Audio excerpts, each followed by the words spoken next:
একটা সময় ছিল যখন আকাশে আধিপত্য মানেই ছিল মার্কিন যুক্তরাষ্ট্র। তাদের F-22, F-35-এর জন্য রাডারের চোখ এড়িয়ে যাওয়া যেন জন্মগত অধিকার। কিন্তু আজ এই মঞ্চে চীন নতুন খেলার জন্ম দিতে চাইছে। এ কেমন পরিবর্তন? ওয়াশিংটনের কপালে আজ স্পষ্টতই চিন্তার ভাঁজ। যে প্রযুক্তিকেই তারা নিজেদের দুর্ভেদ্য দুর্গ মনে করত, আজ সেই দুর্গের দেয়াল ভেদ করার স্পর্ধা দেখাচ্ছে বেইজিং। যখন বিশ্বমঞ্চে কূটনীতির দাবা খেলায় ট্রাম্পের হাতে কিছু না থাকার হতাশা স্পষ্ট, ঠিক তখনই শি জিনপিংয়ের নীরবতা যেন ভবিষ্যতের এক শক্তিশালী ঘোষণার প্রতিচ্ছবি। চীন জানে তারা কি চায়, এবং পশ্চিমারা জানে এই নতুন খেলায় চীন রাশিয়া জোটের উত্থান এ কোনো সাধারণ ঘটনা নয়। এই নতুন পরিস্থিতিতে মার্কিন প্রেসিডেন্টকে পর্যন্ত পরমাণু অস্ত্র পরীক্ষার মতো বিস্ফোরক সিদ্ধান্ত নিতে হচ্ছে। এ এক অসহায় পরাশক্তির আর্তনাদ। J-36 চীন এখন ষষ্ঠ প্রজন্মের দিকে। শত্রুর রাডারকে ধোঁকা দেওয়ার সেই স্টেলথ প্রযুক্তির মুকুটটা এতদিন ছিল যুক্তরাষ্ট্রের মাথায়, কিন্তু দেখুন চীন কী গতিতে, কী দৃঢ়তায় সেই মুকুট দখলের দিকে এগিয়ে চলেছে। এ যেন ময়দানের মাঝখান দিয়ে এক দুর্বার দৌড়। চীনের হাতে এখন ষষ্ঠ প্রজন্মের যুদ্ধবিমান তৈরির দুটি প্রকল্প, আর তার মধ্যে একটি সেই J-36, যার নতুন প্রোটোটাইপ সম্প্রতি চীনের আকাশ ছুঁয়েছে। আর এর আকাশে ওড়া মানেই বিশ্বের প্রতিরক্ষা মানচিত্রে একটি ভূমিকম্প। এ শুধু একটি বিমান নয়, এ হলো শি জিনপিংয়ের অদম্য ইচ্ছাশক্তি। সামাজিক মাধ্যমে সেই বিশাল 3 ইঞ্জিন বিশিষ্ট স্টেলথ বিমানের ছবি ছড়িয়ে পড়ার পর থেকেই ঝড়ে উঠেছে সমরাষ্ট্র শিল্পে। J-36 ডানা মেলাছে। এটি প্রথম প্রকাশের মাত্র 10 মাসের মধ্যেই দ্বিতীয় সংস্করণের উড্ডয়ন। এ এক বিস্ময়কর গতি। নতুন intake design, landing gear, exhaust layout সবই পরিবর্তিত। কেবল আগের সংস্করণের সেই ডেল্টা আকৃতির ডানা এবং পাশাপাশি বসার ককপিট নকশা অক্ষত। এটি যেন চীনের নতুন আকাশ শাসনের সিলমোহর। এই নতুন প্রজন্মের যুদ্ধবিমানগুলি শুধুমাত্র উঠতে পারলেই হবে না, এদেরকে মনুষ্যবিহীনভাবে বিমান বা ড্রোনকে নিয়ন্ত্রণ করতে সক্ষম হতে হবে। J-36-এর মাঝেও সেই একই আমেরিকান ধাঁচের দক্ষতার ছাপ। এখন পরিসংখ্যানের দিকে তাকান। ওয়াশিংটনের কাছে যখন 185টি F-22 এবং 400টি F-35, সেখানে চীনের হাতে 300-এর বেশি J-20। আর সবচেয়ে বড় কথা, চীন প্রতি 8 দিনে একটি নতুন বিমান তৈরি করছে, যেখানে যুক্তরাষ্ট্রের F-35-এর বার্ষিক উৎপাদন হার মাত্র 140টি। সময় কি ফুরিয়ে আসছে? আমেরিকান আধিপত্যের সেই সোনালি সময় কি তবে গধূলি আলোয় ফিকে হয়ে আসছে? এই গতি যদি অব্যাহত থাকে, তাহলে আগামী 23 বছরের মধ্যে চীন বিমান উৎপাদনে যুক্তরাষ্ট্রকে পেছনে ফেলতে পারে। এশিয়া যদি এই গতিতে ভবিষ্যৎ প্রজন্মের যুদ্ধ বিমান তৈরি করতে থাকে, তাহলে পশ্চিমা দেশগুলি কেবল দর্শকের ভূমিকায় থাকবে।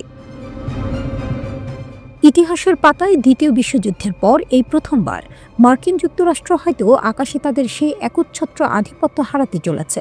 এ যেন ফুটবলের মাঠে শেষ বাঁশি বাজার ঠিক আগের মুহূর্ত। সবাই স্থির, রুদ্ধশ্বাস। নতুন এক পরাশক্তি তাদের সামরিক পেশি দেখাতে প্রস্তুত। পশ্চিমারা দুশ্চিন্তায়, চীন নীরব, আর আকাশে সেই J-36 যেন নতুন এক ইতিহাসের জন্ম দিচ্ছে।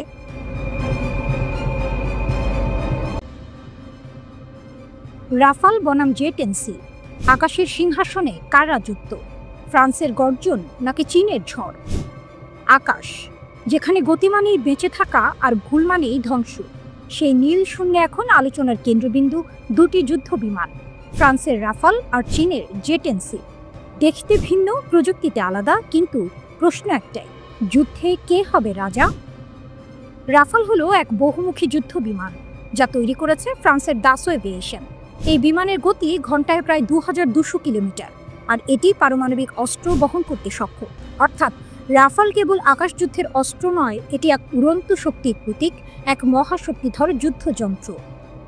অন্যদিকে J-10C হলো চীনের আধুনিক ফাইটার জেট, যা সজ্জিত শক্তিশালী নিক্স রাডার এবং AESA বা অ্যাক্টিভ ইলেকট্রনিক্যালি স্ক্যান্ড অ্যারে প্রযুক্তি দিয়ে। এটি চীনের সামরিক প্রযুক্তির নতুন দিগন্ত খুলে দিয়েছে। তবে বিশেষজ্ঞদের মতে রাফালের সেন্সর প্রযুক্তি এবং ইলেকট্রনিক ওয়ারফেয়ার সিস্টেম একে করেছে আরও নির্ভরযোগ্য ও মারাত্মক। গত মে মাসে ভারত ও পাকিস্তানের মধ্যে সংঘাতের সময় রাফাল যুদ্ধবিমান নিয়ে আলোচনা হয়েছিল ব্যাপকভাবে। পাকিস্তানের দাবি ছিল তারা চীনের তৈরি জেট ইঞ্জিন চালিত যুদ্ধ বিমান দিয়ে ভারতের একটি রাফাল ভূপাতিত করেছে, তবে ভারত সেই দাবি অস্বীকার করেছিল। এখন আবার আলোচনায় এসেছে জে-10C যুদ্ধ বিমান, তবে এবার বাংলাদেশের প্রেক্ষাপটে। কারণ এ মাসের শুরুর দিকে কয়েকটি সংবাদ মাধ্যমে খবর প্রকাশ হয়েছে যে বাংলাদেশ চীন থেকে প্রায় $2 বিলিয়ন ব্যয়ে 20টি জে-10C যুদ্ধ বিমান কিনতে যাচ্ছে। এই জে-10C আসলে জে-10C-B মডেলের রপ্তানিযোগ্য সংস্করণ, যা বিদেশি ক্রেতাদের জন্য চীন তৈরি করেছে। এরপর স্বাভাবিকভাবেই দুই ধরনের যুদ্ধ বিমানের পার্থক্য নিয়ে কৌতূহল তৈরি হয়েছে অনেকের মনে।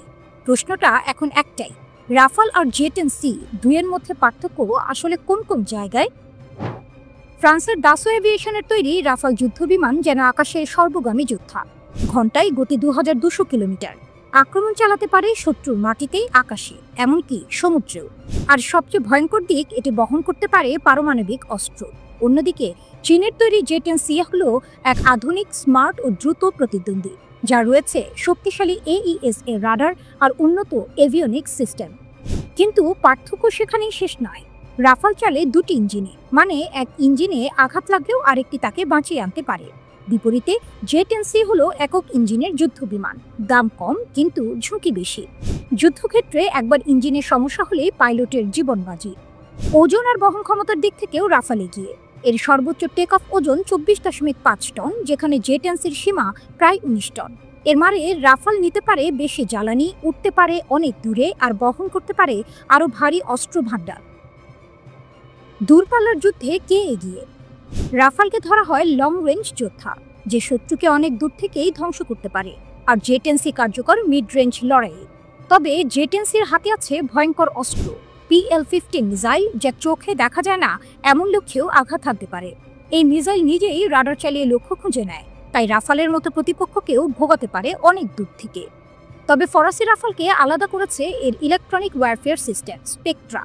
এটি শুধু শত্রু রাডার এড়াতেই নয়, বরং তাদের যোগাযোগও জ্যাম করে দিতে পারে। বিশ্লেষকরা বলেন, রাফালের স্পেকট্রা সিস্টেম বিশ্বের অন্যতম উন্নত যুদ্ধ প্রযুক্তি। রাফালে রয়েছে 14টি হার্ড পয়েন্ট, যেখানে ট্যাঙ্ক, মিসাইল, ক্রুজ অস্ত্র সব একসাথে বহনযোগ্য। জে-10C যদিও প্রযুক্তিতে এগিয়ে আসছে, তবুও যুদ্ধক্ষেত্রের অভিজ্ঞতায় পিছিয়ে। রাফাল ইতোমধ্যে লিবিয়া, সিরিয়া ও আফ্রিকার যুদ্ধক্ষেত্রে পরিচিত। জে-10C এখনও তুলনামূলক নতুন মুখ। আর দাম, এখানেই জে-10Cর জয়। একটি রাফালের দাম যেখানে $80 থেকে $125 মিলিয়ন, সেখানে জে-10C পাওয়া যায় $40 থেকে $60 মিলিয়ন। তাই যারা পশ্চিমা যুদ্ধ বিমান কিনতে পারেন না বা চান না, তাদের জন্য চীনা ফাইটার এখন এক প্রিয় বিকল্প। বিশ্লেষকদের ভাষায়, পরিষ্কার আকাশে দক্ষ কৌশলে রাফাল অজেয়, কিন্তু PL-15 হাতে জে-10Cও কম ভয়ঙ্কর নয়। শেষ পর্যন্ত রাফাল যেখানে রাজকীয় পরিপূর্ণতা, জে-10C সেখানে দ্রুত উত্থানের প্রতীক। একদিকে ফরাসি নিখুঁত প্রকৌশল, অন্যদিকে চীনা সাহসী উদ্ভাবন। প্রশ্নটা তাই এখনো খোলা, যখন তারা মুখোমুখি হবে, আকাশে গর্জন তুলবে কে? রাফালের গর্ব নাকি জে-10Cর গতি? একই আকাশে দুই যোদ্ধা, একটি ইউরোপের অহংকার, অন্যটি এশিয়ার উচ্চাকাঙ্ক্ষা। বিজয়ী হোক যেই হোক, আকাশে তখন শুধু শোনা যাবে একটাই শব্দ, গর্জন।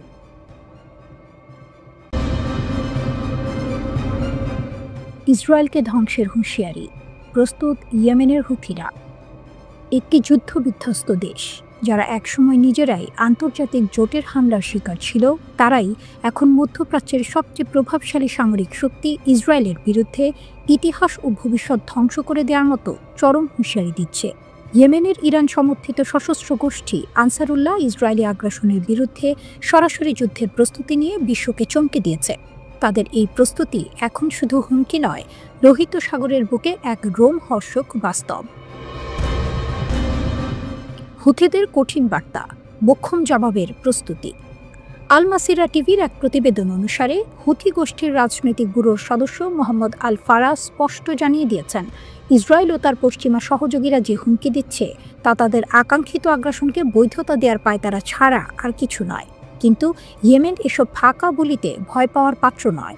তার কথায়, ইয়েমেন ফাঁকি ভরপ্রচার বা কাগজে কলমের কুরুচিপূর্ণ হুমকির মাধ্যমে নয়, বাস্তব পদক্ষেপে প্রতিক্রিয়া জানাতে প্রস্তুত। হুথিরা শুধু ইসরায়েলের সামরিক লক্ষ্যবস্তু নয়, তাদের রাজনৈতিক, অর্থনৈতিক ও কৌশলগত এমন মূল্য দিতে চাইছে, যা ইসরায়েলের ন্যূনতম কিছু নয়, বরং ইতিহাস ও ভবিষ্যৎ ধ্বংস করে দেয়। গাজায় চলমান গণহত্যার প্রতিক্রিয়ায় তাদের এই হুমকি মধ্যপ্রাচ্যে সংঘাতের এক নতুন এবং বিপজ্জনক অধ্যায়ের সূচনা করেছে। লোহিত সাগরে আতঙ্ক, হুথিদের সামরিক বজ্রমুষ্টি। গাজায় ইসরায়েলি হামলা শুরুর পর থেকেই হুথিরা এক অপ্রতিরোধ্য শক্তি হিসেবে আবির্ভূত হয়েছে। তাদের সামরিক পদক্ষেপের প্রধান মঞ্চ লোহিত সাগর। টার্গেট ইসরায়েল সংশ্লিষ্ট জাহাজ। হুথিরা ক্রমাগত ক্ষেপণাস্ত্র ও ড্রোন ব্যবহার করে ইসরায়েল ও তার অংশীদারদের সঙ্গে সম্পর্কিত বাণিজ্যিক জাহাজগুলোকে নিশানা করে চলেছে। তাদের দাবি, ফিলিস্তিনিদের প্রতি সংহতি জানিয়ে গাজায় আগ্রাসন বন্ধের চাপ সৃষ্টি করাই এর উদ্দেশ্য। অর্থনৈতিক আঘাত। এ হামলার মুখে ইসরায়েল তাদের জাহাজগুলোকে আফ্রিকার কেপ অফ গুড হোপ ঘুরে দীর্ঘ পথে যেতে বাধ্য হচ্ছে। এর ফলে একদিকে যেমন বাড়তি জ্বালানি খরচ হচ্ছে, তেমনি পরিবহনে বাড়তি সময় ব্যয় করতে হচ্ছে। এই ধাক্কা ইসরায়েলের অর্থনীতিতে ব্যাপক প্রভাব ফেলেছে। কিন্তু হুথিদের এই শক্তির উৎস কোথায়? ইয়েমেনের এই গোষ্ঠীটি তাদের বছরের পর বছর ধরে চলা গৃহযুদ্ধের সময় নিজেদের সামরিক শক্তিকে অবিশ্বাস্যভাবে বাড়িয়ে তুলেছে।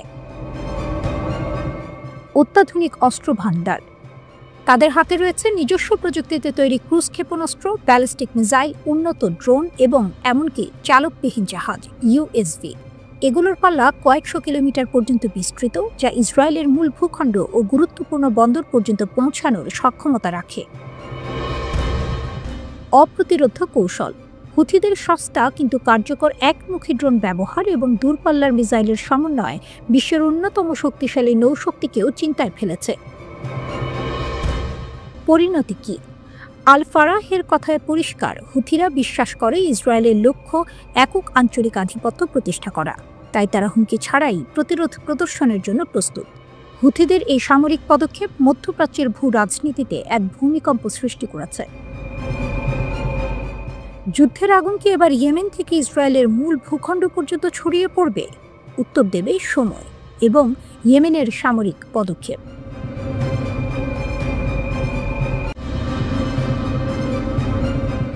পুতিনের লুকানো পৃথিবী। ভ্যালদাই হ্রদের তীরে এক রহস্যময় সাম্রাজ্য। রাশিয়ার হৃৎপিণ্ড আর ইউরোপের প্রান্তের মাঝামাঝি মস্কো ও সেন্ট পিটার্সবার্গের মাঝখানে এক নীরব হ্রদ, নাম তার ভ্যালদাই। নীল জলের গভীরে লুকিয়ে আছে এক গোপন সাম্রাজ্য। বলা হয় এখানেই রাশিয়ার প্রেসিডেন্ট ভ্লাদিমির পুতিনের সবচেয়ে রহস্যময় আস্তানা। একটি ব্যক্তিগত রেল স্টেশন, বিশাল প্রাসাদ, আকাশচুম্বী ভবন, নিরাপত্তা ঘাঁটি, এমনকি অ্যান্টি এয়ারক্রাফট মিসাইল সিস্টেমও রয়েছে সেখানে। সবই যেন এক সামরিক দুর্গের মতো। কিন্তু এই ভৌতিক নিরাপত্তার মাঝেই দেখা যায় কিছু অদ্ভুত জিনিস। একটা ছোট্ট খেলার মাঠ, এমনকি একটি গো কার্ট ট্র্যাক। প্রশ্ন জাগে, এগুলো কার জন্য? পুতিনের দুটি মেয়ে রয়েছে, দুজনের বয়সী প্রায় 40-এর কোঠায়। স্ত্রীকে তালাক দিয়েছেন বহু আগে। নতুন কোনো নারী সঙ্গীকে তিনি প্রকাশ্যে আনেননি। তবু এই খেলার মাঠ কারা ব্যবহার করে? কার জন্য এই শিশুদের রাজ্য? রাশিয়ার অনুসন্ধানী সাংবাদিক ইলিয়া রজদেস্তোভেনস্কি বলছেন, তারা গোপন এজেন্টের মতো। অন্য নামে পরিচয়পত্র, আলাদা নিরাপত্তা, যেন পৃথিবী জানে না তারা আছে। রজদেস্তোভেনস্কির তদন্তে বেরিয়ে আসে পুতিনের দুইজন গোপন পুত্র রয়েছে, ইভান ও ভ্লাদিমির জুনিয়র। বয়স যথাক্রমে 10 ও 6 বছর। তারা নাকি থাকে এই ভ্যালদাই হ্রদের প্রাসাদেই। প্রথম সূত্র মেলে সুইজারল্যান্ডে। 2015 সালে এক স্থানীয় সংবাদপত্র জানায়, সাবেক অলিম্পিক জিমন্যাস্ট আলিনা কাবায়েভা গোপনে এক ক্লিনিকে সন্তান জন্ম দিয়েছেন। সেই সময় থেকেই গুঞ্জন, এই সন্তানদের পিতা কি তবে পুতিন? কাবায়েভা একসময় রাশিয়ার জাতীয় নায়িকা ছিলেন, সোনার পদক জয় করে সবার মন জয় করেছিলেন। কিন্তু পুতিনের সঙ্গে তার সম্পর্ক নিয়ে কেউ মুখ খোলেনি। একবার এক সংবাদপত্র প্রকাশ করেছিল তাদের বিয়ের খবর। পরদিনই সংবাদপত্রটি বন্ধ করে দেওয়া হয় চিরতরে। এরপর শুরু হয় রজদেস্তোভেনস্কির অনুসন্ধান। ফ্লাইট রেকর্ড, আর্থিক নথি, নিরাপত্তা খরচ সব খুঁজে খুঁজে তিনি দেখেন আলিনা কাবায়েভা ও পুতিনের ঘনিষ্ঠ বৃত্তের মানুষজন নিয়মিত সুইজারল্যান্ডে যাতায়াত করতেন। সেই সময়ে নাকি জন্ম নেয় ইভান ও ভ্লাদিমির জুনিয়র। এমনকি ভ্যালদাই প্রাসাদের ভেতরে কাজ করা এক কর্মী গোপনে নিশ্চিত করেছেন সেখানে দুটি শিশু থাকে, খেলে, শেখে, কিন্তু পৃথিবীর সঙ্গে তাদের কোনো যোগাযোগ নেই। বলা হয় তারা ঘিরে আছে দেহরক্ষী, শিক্ষিকা, দাসী আর ন্যানিতে। তাদের বিনোদনের জন্য রয়েছে গোকার্ট, সিনেমা হল, গির্জা, এমনকি নিজস্ব চিড়িয়াখানাও, কিন্তু নেই স্বাধীনতা। এই প্রাসাদ শুধু বিলাসিতা নয়, এটি এক নিঃসঙ্গ সাম্রাজ্য। পুতিনের ব্যক্তিগত ট্রেন প্রতিদিন সেখানে যায়, আকাশে টহল দেয় হেলিকপ্টার, চারপাশে মিসাইল প্রতিরক্ষা, যেন এক রাজা নিজের পরিবারকে পৃথিবী থেকে আড়াল করে রেখেছেন। অবশেষে সাংবাদিক ইলিয়া বলেন, এটা শুধু পরিবারের গল্প নয়, এটা রাষ্ট্রের অর্থ, ক্ষমতা আর গোপনীয়তার গল্প। রাশিয়া যেন এক মানুষের ব্যক্তিগত সাম্রাজ্য হয়ে গেছে। রাশিয়ার প্রেসিডেন্টের পুত্ররা হয়তো একদিন বুঝবে তাদের বিলাসিতা আসলে বন্দিত্ব। আর এই ভ্যালদাই হ্রদ, যেখানে সূর্য ডোবে, সেখানে জন্ম নেয় সবচেয়ে অন্ধকার রহস্য।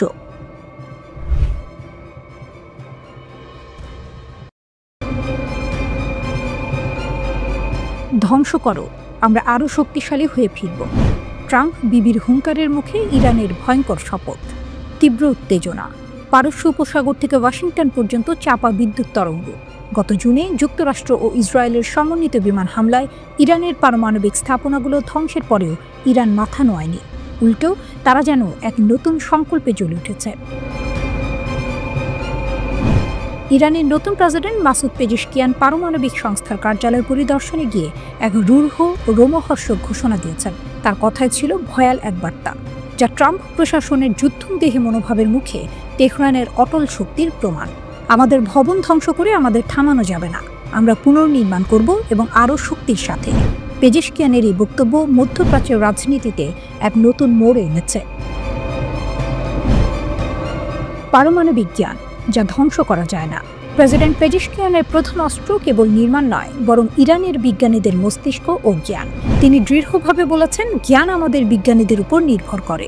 ভবন এবং কারখানা ধ্বংস করে আমরা পিছিয়ে থাকব না, আমরা পুনর্নির্মাণ করব এবং আমরা ধ্বংসপ্রাপ্ত স্থানগুলিকে আগের চেয়ে আরও শক্তিশালী করে গড়ে তুলব।